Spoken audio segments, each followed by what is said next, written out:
Boa tarde a todos. Agradecendo a presença de todos vocês aqui no plenário da Câmara de Porto Alegre.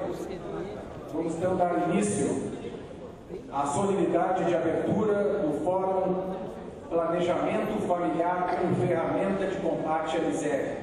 O evento realizado numa parceria entre a Frente Parlamentar em Defesa do Planejamento Familiar da Câmara de Porto Alegre e a ONG POSSO, Projeto Social Solidário. E eu convido, então, para compor a mesa, o seguinte senhores: presidente da Frente Parlamentar em Defesa do Planejamento Familiar, vereador Dr. Raul Torelli. Presidente da POSSO, Projeto Social Solidário, Nelson Santos.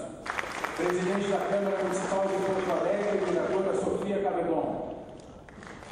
Prefeito Municipal de Porto Alegre, José Fortunati. Prefeito Municipal de Guaíba, Henrique Tavares. Prefeito Municipal de Alvorada, João Carlos Brum. Presidente do Conselho Administrativo da Fundação Escola do Ministério Público, Procurador Mauro Luiz Silva de Souza. Presidente da ONG Brasil Sem Grades, Luiz Fernando Oderich. Também o conselheiro representante da Federação, Raul Cohen. Secretário Executivo, representante da Cruz Vermelha do Rio Grande do Sul, Afonso José Cruz Auler. E o governador do distrito LD3 do Lions Club, Valtair do Amaral Madalena. E nós convidamos os presentes a acompanhar a execução do hino nacional.